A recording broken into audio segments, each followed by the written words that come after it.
Thank you very much, Tourism Secretary Cristina Frasco,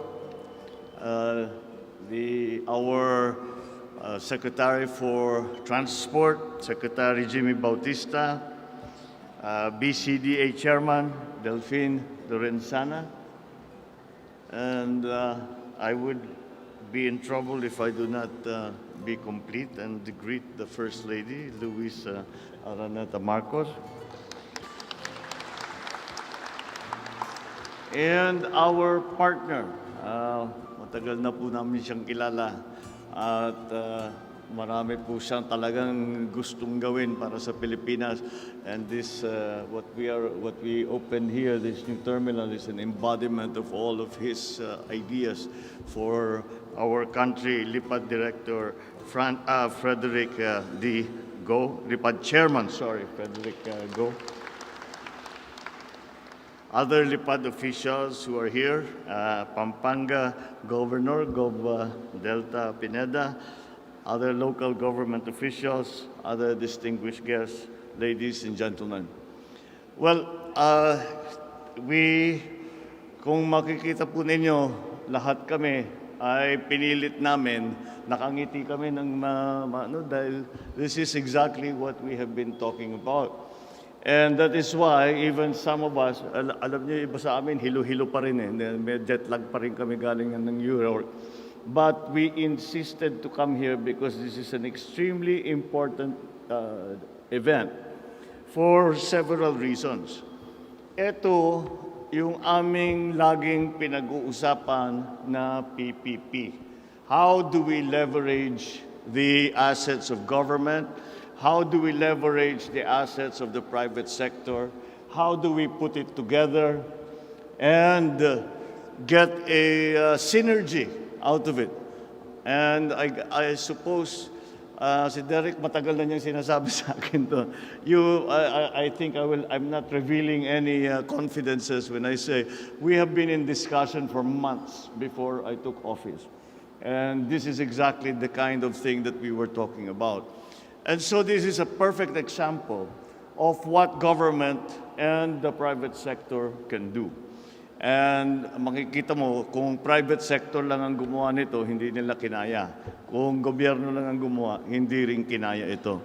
And that is why it is a perfect example for that. And I think it will serve to encourage other people to enter into this kind of arrangements. This is also, I think it would not be out of place to report.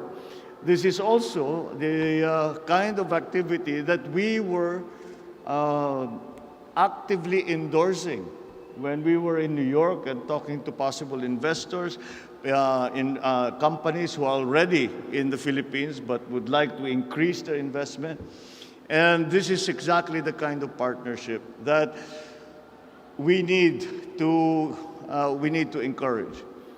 We have not been able to do it in the previous years for the simple reason that there was the pandemic. Wala naman tayong ginawa kung hindi tulungan ng ating mga kababayan, alagaan ang mga may sakit. Kaya yun lang talagang ating ginagawa. Ngayon, na mukha namang gumagaang ang problema ng pandemya, ay siguro naman panahon na nabalikan natin ang ating mga pinaplano tungkol nga sa ganitong klaseng mga project na PPP. It is also important because this facility is another building block to what we hope to become a logistics center of Asia, the Philippines. And also, kahit nandito you will see, nakangiti nga si Secretary Cristina Frasco because now we have another facility, we have another airport kung saan makapasok ang mga turista, ang mga travelers. So it's not only the business, the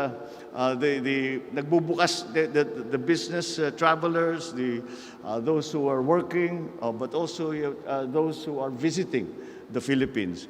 So ganito ang ating kailangan. We need this, we need more. We have many plans for the airport in Manila. We have many plans for the airport surrounding Manila para naman dumami at mas madali ang ating ang pagpasok ng ating mga magiging bisita. The general idea that Secretary Cristina and the Cabinet and I have come to is that habang hindi pa nating naaayos ang airport sa Maynila, habang hindi pa naitatayo at nag-operate yung airport sa Bulacan, hindi pa nag-airport yung airport sa Sangli, ito yung mga proposal ngayon ay kailangan natin buksan ang mga airport sa regional. Huwag nating pinipilit lahat kailangang dumaan na Maynila. So, direct na sa Bohol, direct sa Cebu, marami na talagang direct sa CDO, direct sa Davao na meron na rin. Pero ganun para hindi na kailangan dumaan ng Maynila. Kaya itong ganitong klaseng project is exactly on point when it comes to the plans that we have. And this is also another point that in the reason why we consider today and this ribbon cutting and opening very, very important is that it is, as was mentioned earlier, it is a signal to the world that we are open for business. It is the message that we tried to carry when we were in New York. Outside of the United Nations, we met with many businessmen, mga CEO, heads of corporations.